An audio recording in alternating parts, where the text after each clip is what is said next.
Special report में सबसे पहले बात मुस्लिमों के सबसे बड़े धार्मिक स्थल मक्का की। सवाल उठ रहे हैं, क्या मक्का में क़यामत आने वाली है? ये सवाल इसलिए क्योंकि रेत के समंदर में सैलाब आ गया है। मुस्लिमों की सबसे पाक जगह पानी में डूबती दिख रही है।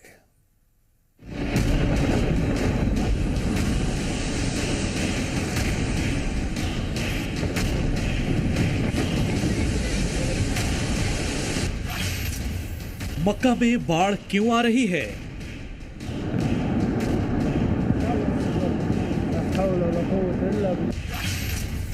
क्यों पानी में डूब रहा है मक्का?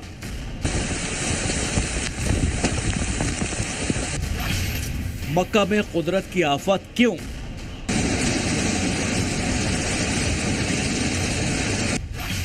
क्या कयामत आ रही है?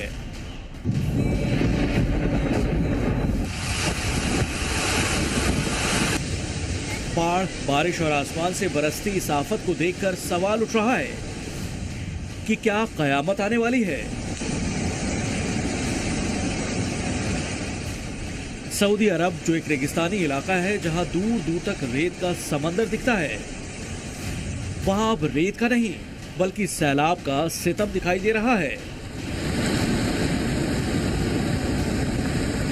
जहां तक नजर जा रही है वहां तक सिर्फ और सिर्फ पानी ही पानी नजर आ रहा है।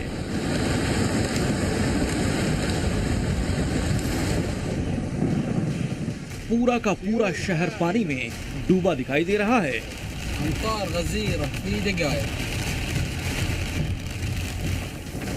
लोगों के होश उड़े हुए हैं। मकान, दुकान, खेत खलिहान सब के सब पानी में समा गए। जो भी इस सैलाब के सामने आया वो एक पल भी टिक नहीं सका और पानी के साथ बहता चला गया।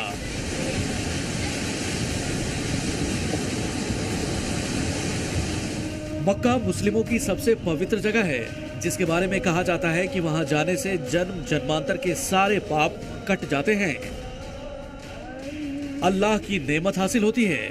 उसे एक तरह से अल्लाह की जगह माना जाता है, लेकिन अब उसी जगह पर कुदरत का कहर नजर आ रहा है। कभी भीषण गर्मी से लोगों की जान जा रही है तो कहीं सैलाब लोगों पर सितम बनकर टूट रहा है। सवाल ये कि आखिर ऐसा क्यों हो रहा है? मुस्लिम जानकारों से जब जी मीडिया की टीम ने इस मुद्दे पर बातचीत की तो सभी ने इसे कयामत की निशानी बताया। मुस्लिम जानकारों ने दावा किया कि लोगों का गुनाह इतना बढ़ चुका है कि इससे अल्लाह नाराज है और इसी नाराजगी की वजह से सैलाब सितम बनकर टूट रहा है।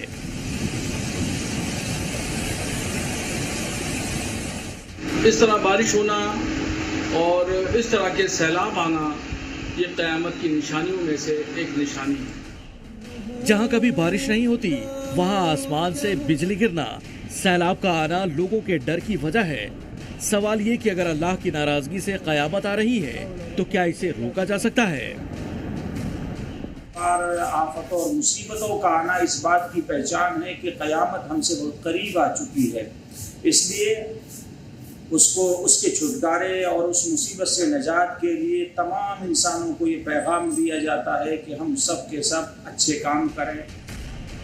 मुस्लिम जानकारों की माने तो मक्का मदीना में सैलाब क़यामत की निशानी जरूर है, लेकिन इससे पहले वहाँ हरियाली भी होगी, नहरें बहेंगी और लोगों पर जमकर दौलत की बरसात होगी। मक्का मदीना शरीफ में सैलाब का आना ये क़यामत की निशानियों में से एक निशानी है। ऐसे को हदीस पाक हमको नहीं मिली, हमारी नज़रों से नहीं गुजरी। और हाँ, ये हदीस पाक ज़रूर मिली है कि क़यामत से पहले अरब शरीफ में, मक्का मदीना शरीफ में हरियाली खूब ज़्यादा होगी, नहरें बहेंगी, मालो दौलत की कसरत होगी। इस तरह की हदीस पाक मिली है। इस्लामिक जानकार भले ही मक्का मदीना में आई बाढ़ को क़यामत की निशानी बता रहे हों, लेकिन वैज्ञानिक तौर पर देखा जाए तो जानकारों के मुताबिक इस बारिश और बाढ़ की बड़ी वजह है मौसम में लगातार हो रहा बदलाव। अरब सागर और बंगाल की खाड़ी में चलने वाली हवाएं, इससे एंटी क्लॉकवाइज हवाएं पैदा होती हैं, जिसे एंटी साइक्लोन कहा जाता है। इससे गर्म अरब सागर में नमी बनी और इसकी वजह से वहां भारी बारिश हुई। वहीं पानी भरने की दूसरी बड़ी वजह है ड्रेनेज सिस्टम। वहां इससे पहले कभी इतनी बारिश नहीं हुई जिससे बाढ़ के हालात बने। लिहाजा शहरों का निर्माण इस तरीके से नहीं हुआ कि पानी की निकासी की सही व्यवस्था हो। और यही वजह है कि पानी निकल नहीं पाता और पूरा का पूरा इलाका पानी में डूब जाता है। दिल्ली से नीरज गौड़ के साथ ब्यूरो रिपोर्ट, जी मीडिया। अब बात पाकिस्तान की, जहां की राजनीति दहशतगर्दों की बैसाखी के सहारे टिकी हुई है। पाकिस्तान इकलौता ऐसा देश है जहां आतंकवाद की दो कैटेगरी हैं, अच्छा आतंकवाद और बुरा आतंकवाद। लेफ्टिनेंट कर्नल खालिद अमीर की महफूज और गैर मशरूत रिहाई हो गई है। ISPR के मुताबिक लेफ्टिनेंट कर्नल खालिद अमीर और इनके 3 रिश्तेदार घर वापस पहुंच गए। लेफ्टिनेंट कर्नल खालिद अमीर और उनके 3 रिश्तेदारों की बाहिफाजत और गैर मशरूत रिहाई हो गई है। लेफ्टिनेंट कर्नल खालिद अमीर और उनके 3 रिश्तेदार बाहिफाजत वापस घर पहुंच गए हैं। पाकिस्तानी टीवी चैनल की ये सुर्खियां शूल की तरह जनरल मुनीर की कानों में चुभ रही होंगी, क्योंकि जिस लेफ्टिनेंट कर्नल को टीटीपी ने रिहा किया है वो लेफ्टिनेंट कर्नल कैमरे पर टीटीपी की तारीफों के पुल बांध रहा है। जैसा इनके साथ मुख्तलिफ जगहों पे जब ये कैद में होते हैं नारवा सलूक किया जाता है, उस तरह का कोई सलूक मेरे साथ नहीं हुआ, जिसके लिए मैं इनका शुक्रगुजार हूँ। 140 सेकंड की एक क्लिप देखकर रावलपिंडी में बैठे जनरल मुनीर शायद अपना इस्तीफा टाइप कर रहे होंगे, क्योंकि टीटीपी की तारीफों के कसीदे पढ़ रहा यह शख्स 72 घंटे पहले तक जनरल मुनीर का फेवरेट कमांडर हुआ करता था। लेकिन तहरीक तालिबान के कैद में इसका हृदय परिवर्तन हो गया। मुनीर का लेफ्टिनेंट कर्नल जिस टीटीपी की तारीफ कर रहा है, ये वही आतंकी संगठन है जो चुन चुन कर मुनीर के सैनिकों को मारता है, उसके कैंप पर हमले करता है, खुलकर शहबाज शरीफ का विरोध करता है, पूरे पाकिस्तानी एस्टेब्लिशमेंट के खिलाफ जिन्नालैंड में मुहिम चलाता है। लेकिन मुनीर का यह कमांडर उसी आतंकी संगठन को इस्लाम का रहनुमा बता रहा है।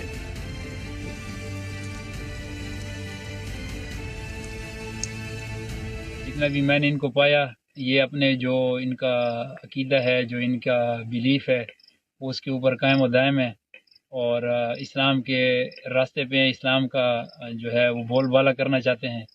इनके ऊपर या इनके लिए जो भी नाम मुख्तलिफ हुकूमती इदारे तजवीज़ करते हैं, खवारिज या उस तरह के और नाम, तो वो मुझे उस तरह की कोई चीज़ इनमें नज़र नहीं आई। ये अपने उसूलों पे कारबंद हैं, जो भी इस्लामी तरीक़ेकार है। पाकिस्तानी सेना की बुज़दिली से पूरी दुनिया वाकिफ है। हर कोई जानता है कि वहाँ की सेना मजहब और दहशत के सहारे ही सालों से अपनी हुकूमत चला रही है। और अब मुनीर का ये फेवरेट कमांडर मुनीर के ही दुश्मन नंबर 1 को पाकिस्तान में इस्लाम का सच्चा रहनुमा बता रहा है। मुझे ये समझ आई है कि ये लोग इस्लाम के खैरख्वाह हैं और काफ़ी मोटिवेशन और सच्चाई के साथ अपने मकसद में कायम और दायम हैं। जनरल मुनीर का ये चरी बॉय केवल अपने आका को ही टीटीपी के बारे में नहीं बता रहा, बल्कि वजीर आजम शहबाज शरीफ की सोच और फैसले को भी कटघरे में खड़ा कर रहा है। इस वीडियो ने जहां रावलपिंडी में मुनीर को बेचैन कर दिया, तो वहीं इस्लामाबाद में शहबाज शरीफ की भी नींद उड़ गई है।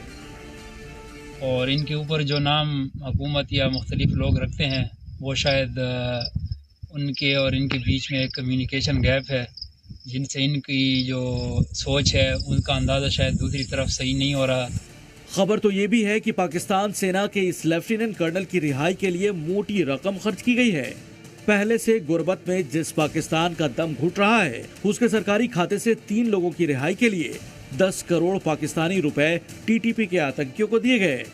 28 अगस्त को डेरा इस्माइल खां से लेफ्टिनेंट कर्नल और उसके 2 भाइयों को अगवा किया गया था। काफी कोशिशों के बाद रिहाई नहीं होने पर आतंकी संगठन के सामने घुटने टेकते हुए टीटीपी की मांग को पूरा किया गया। अब शहबाज शरीफ और जनरल मुनीर अपने फैसले पर अपना सर पीट रहे होंगे। हालांकि ये पहली बार नहीं है कि पाकिस्तानी सेना के किसी अफसर ने अपनी ही आर्मी की भद पिटवाई हो, लेकिन इस बार पाकिस्तानी सेना को अपनी नाक कटाने के लिए 10 करोड़ की मोटी रकम चुकानी पड़ी। ब्यूरो रिपोर्ट, जी मीडिया। अब आपको कंगाल पाकिस्तान की खबर दिखाएंगे। यहाँ एक पाकिस्तानी मूल के कारोबारी ने कराची में एक मॉल खोला, नाम रखा ड्रीम बाजार। मॉल के उद्घाटन के दिन बम्पर छूट का ऐलान किया गया, जिसके बाद वहां क्या हुआ देखिए।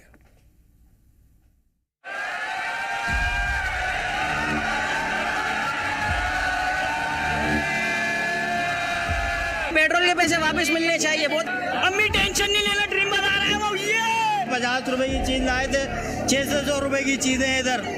मार्ट के इफ्तिताह पर अवाम आपस से बाहर हो गए, लड़ाई की नौबत आ गई। भिखारी पाकिस्तान की ये तस्वीरें देखिए, कराची की हैं, जहां एक नए मॉल की ओपनिंग हुई, लेकिन कंगाल पाकिस्तानियों ने मॉल का क्या हाल कर दिया ये देखिए। हजारों पाकिस्तानियों की भीड़ मॉल में पहुंच गई। छूट की खबर पर कंगालों की भीड़ लूट पर आमादा हो गई। लोग मॉल में पहुंचे, भिखारी पाकिस्तानियों ने अपने कपड़े उतारे, मॉल में से नए कपड़े पहने और निकल गए। मैं भी ब्लॉग बना था, मैंने पूरा रिकॉर्ड किया। बंदे ने अपने कपड़े उतारे, ठीक है, दूसरे पहने निकल गए। अच्छा, शलवार कमीज अंदर कुछ पहना हुआ तो जेब में डाल यार। कम अज कम लेडीज का एहतराम करो, वहीं आप चेंज कर रहे हो।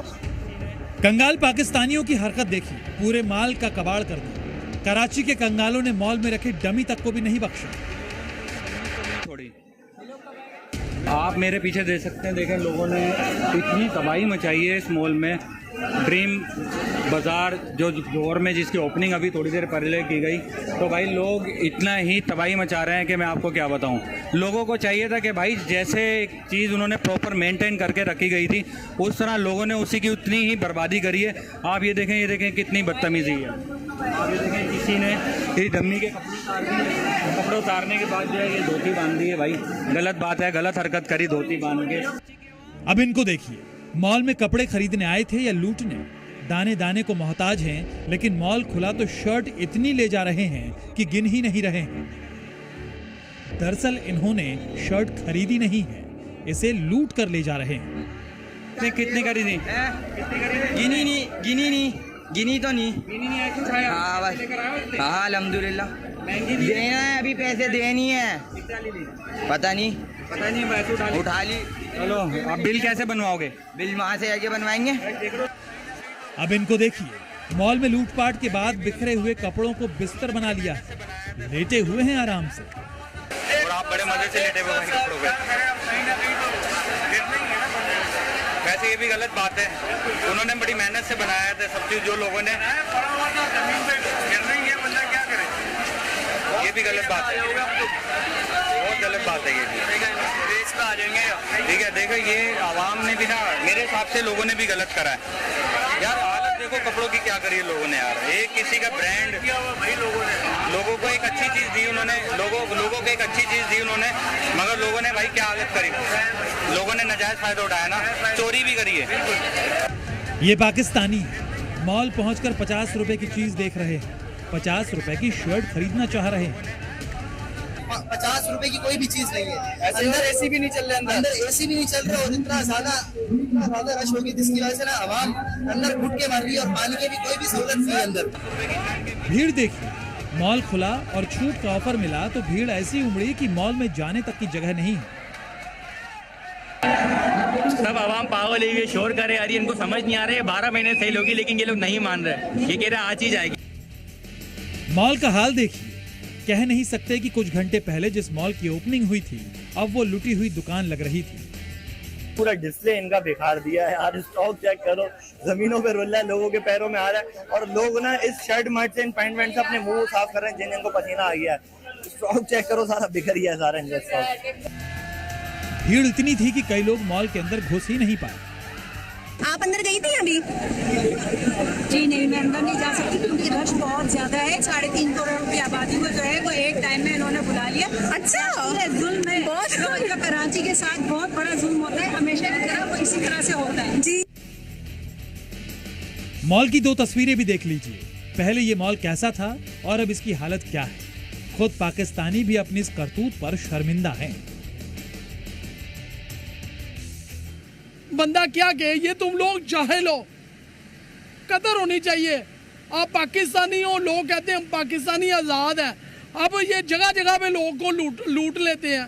जगह जगह देखो वहाँ से चीज़ें उठा के भाग गए। तुम्हारे बाप के पैसे हैं, तुम खुद कमा नहीं सकते? शर्म आनी चाहिए। दरअसल विदेश में रहने वाले पाकिस्तानी मूल के कारोबारी ने कराची में मॉल खोला। नाम था ड्रीम बाजार। उद्घाटन के मौके पर मॉल की ओर से 50 से 100 रुपए तक के सस्ते कपड़ों का ऐलान किया गया, जिसके बाद हजारों कराची के कंगाल इस मॉल में घुसे और पूरे मॉल को ही लूट लिया। कितने करी थी? गिनी तो नहीं। हाँ बस, हाँ अल्हम्दुलिल्लाह। देना है, अभी पैसे देनी है। पता नहीं उठा ली। चलो अब बिल कैसे बनवाओगे? बिल वहाँ से आके बनवाएंगे। मॉल के हालात पर पाकिस्तान में ड्रीम बाजार खोलने वालों के चेहरे पर निराशा देख सकते हैं। सर हम लोग बहुत खुश थे, लेकिन हमने 20 दिन मेहनत करी है यहाँ पे। हमने अपना टाइम दिया, फैमिली से ज़्यादा हमने यहाँ पे टाइम दिया। हमने यहाँ पे अपनी एक फैमिली जनरेट करी, हमने अपनी टीम बनाई, लेकिन लोगों ने हमें ये सिला दी। यार ये देख सकते हैं, ये कौन सी कौम आई है कराची में, कौन लोग बसते हैं जो ये हाल बनाते हैं। सिर्फ ये हाल नहीं है भाई, पूरे स्टोर का एज इट इज सेम हाल है।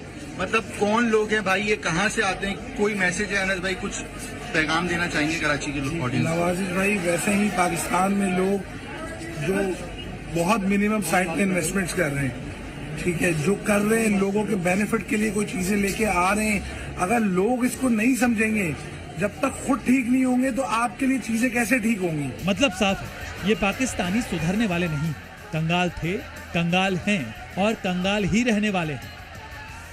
ये नहीं समझ आ रही, देखे फिर तो ये माल बाहर के मुल्क में डालेंगे, ये हम पे बिलीव करके आते हैं पाकिस्तान में। अभी वो कराची में है तो उनके साथ ये मसला हो गया। बहुत बड़ी बिस्ती वाली बात है। और जो लूटते हैं ना, वो गंदी नस्ल के, मैं अल्फाज कहना नहीं चाहता, वो गंदी नस्ल के होते हैं जो लोगों को लूटते हैं।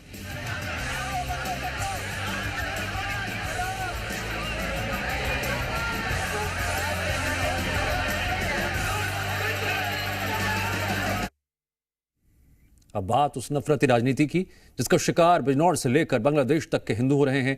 बांग्लादेश में तो बीते करीब 1 महीने से हिंदुओं के खिलाफ हिंसा का दौर जारी है।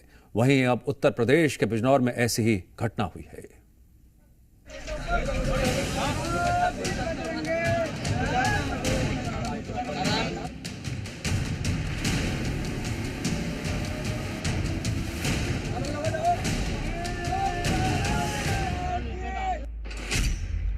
बिजनौर टू बांग्लादेश, हिंदुओं को ठेस।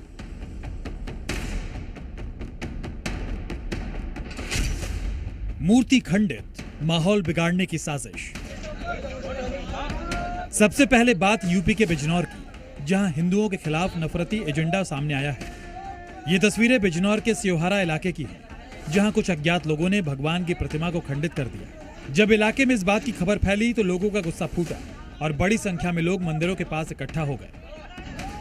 स्थानीय लोगों का आरोप है कि रात के अंधेरे में मूर्ति को नुकसान पहुंचाया गया। इतना ही नहीं, पहले भी इस इलाके में इस तरह की घटनाओं को अंजाम दिया गया है। लोगों का यह भी कहना है कि इस इलाके में कुछ लोग भावनाओं को भड़काने की कोशिश में लगे रहते हैं। साथ ही पुलिस से 24 घंटे के अंदर कार्रवाई की मांग की गई है। हमें पता है कार्रवाई होगी, यथायोग्य कार्रवाई करें। जो लोग इनमें शामिल हैं, जिनके नाम दिए गए हैं, उनसे पूछताछ के कड़ी रूप में पूछताछ करें। अगर इस पे कार्रवाई 24 घंटे नहीं होती है तो आक्रोश तो देखो हमारे अंदर है, वो बाहर पता नहीं कब निकल जाएगा। मामले की संवेदनशीलता को देखते हुए इलाके में बड़ी संख्या में फोर्स को तैनात किया गया है। नफरती उन्माद या किसी तरह की हिंसा को रोकने के लिए जिला प्रशासन की तरफ से पुलिस की कई टीम अलग अलग इलाके में डिप्लॉय की गई है। मामले की शिकायत मिलने के बाद सर्किल ऑफिसर भी मौके पर पहुंचे और 2 टीमें बनाकर पूरे मामले की जांच की बात कही। स्थानीय लोगों का आरोप है कि मूर्ति को खंडित कर खेत में फेंका गया था, जिसे फिर से स्थापित करने की कोशिश जारी है।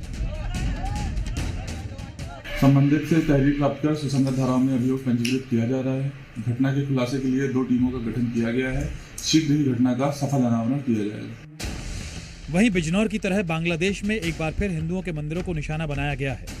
बांग्लादेश में तख्ता पलट के बाद से ही हिंदुओं को लगातार निशाना बनाया जा रहा है और अब बांग्लादेश के ठाकुरगांव जिले में मां लक्ष्मी के मंदिर को कट्टरपंथियों ने निशाना बनाया है। बांग्लादेश में अगस्त के शुरुआत से ही देवी देवताओं के मंदिर और प्रतिमाओं को कट्टरपंथी निशाना बना रहे हैं। अब सवाल है कि आखिर क्या बिजनौर से लेकर बांग्लादेश तक हिंदुओं की आस्था को ठेस पहुंचाने की कोई इंटरनेशनल साजिश चल रही है? ब्यूरो रिपोर्ट, जी मीडिया।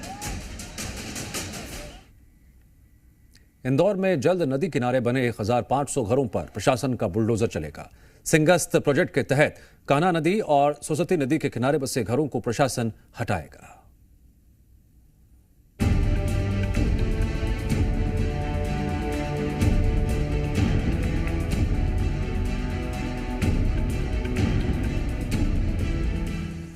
उज्जैन सिंगस्त 2028 की तैयारियों में इंदौर जिला प्रशासन भी जुटा है। शिप्रा नदी में सतत जल प्रवाह के लिए इंदौर जिला प्रशासन ने कान्ह और सरस्वती नदियों के किनारे हुए अतिक्रमण को हटाने की तैयारी की। इन दोनों नदियों के जलग्रहण क्षेत्रों में अतिक्रमण कर बनाए गए लगभग 1500 अस्थायी मकानों पर बुलडोजर चलाए जाए। ये फैसला शिप्रा नदी को प्रदूषण मुक्त बनाने के अभियान के तहत किया गया है।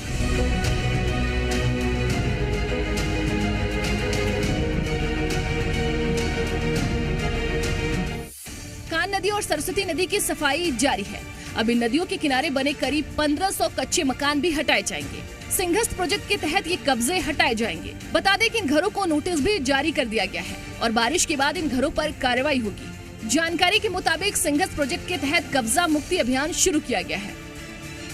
देखिए, जो अतिक्रमण चिन्हांकित हुए उनमें सबसे प्रथम चरण में जितने भी कच्चे मकान हैं, लगभग उनकी संख्या 1500 के आसपास है, वो हमने आइडेंटिफाई किए हैं। उनमें से कुछ को हम लोगों ने नोटिस भी दिए हैं। बारिश की वजह से अभी शिफ्टिंग में थोड़ा सा विलम्ब हुआ है। बहुत जल्दी अगले 5-10 दिनों के अंदर हम लोग शिफ्टिंग प्रारंभ कराएंगे। प्रशासन ने इन सभी 1500 घरों पर बुलडोजर चलाने का नोटिस दे दिया है, जिसके बाद यहाँ रहने वाले सभी लोगों की परेशानी देखी जा सकती है। इस बीच जी मीडिया की टीम ने भी नदी किनारे रहने वाले लोगों की परेशानी जानी। उज्जैन में 2028 में सिंगस्त होना है और इस सिंगस्त की तैयारी इंदौर में भी शुरू हो गई है, परंतु इस तैयारी के बीच जो कान्ह और सरस्वती नदी है उसके किनारे बसे हुए घरों को तोड़ने का नोटिस कलेक्टर ने निकाल दिया है और एक दो नहीं, ऐसे लगभग 3000 घरों को चिन्हित किया गया, जिसमें 1500 घरों को नोटिस भी दे दिया गया। हालांकि इनके विस्थापित की व्यवस्था प्रशासन ने कर दी गई है, परंतु इस बीच बड़ा सवाल ये आ रहा है, क्या जिन लोगों ने लंबे समय तक रहते हुए अपने घर बनाए, क्या वह इस नोटिस से स्वीकार करते हैं? नहीं, मेरे साथ कुछ लोग मौजूद हैं जो यहीं के रहने वाले हैं। हम उनसे पूरे मामले की जानकारी लेते हैं। भैया, क्या कुछ कहना है आपका? आंटी, आप क्या कहेंगे कि जो नोटिस आया है, पहले नोटिस के बारे में बताइए, क्या कुछ नोटिस और क्या है लिखा हुआ नोटिस में? नोटिस में लिखा है कि यहाँ से हम लोग आपको हटाना चाहते हैं, लेकिन हम लोग ने 70-80 साल से यहाँ निवास कर रहे हैं और हम लोग गरीब बस्ती के लोग, हम मलिन बस्ती के लोग हैं। मलिन बस्ती का आदेश है कि हमें यहाँ से नहीं हटाया जाए और अगर हटाया जाए तो 1 से 2 किलोमीटर के अंदर ही हमें विस्थापित किया जाए।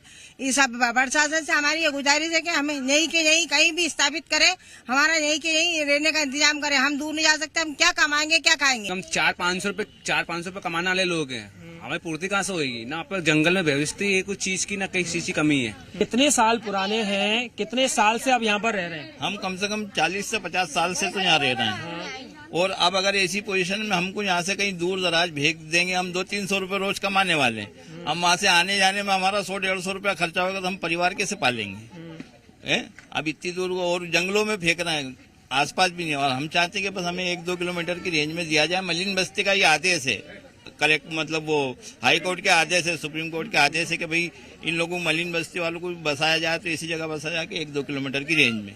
ज्यादा लिखवा है उससे कोई मना नहीं, मतलब फिर भी हम पुरानी जो रहे हैं 200-250 परिवार हैं। तो 300 परिवार इस जगह यहाँ पर रहते हैं जिनको प्रशासन ने नोटिस दे दिया है।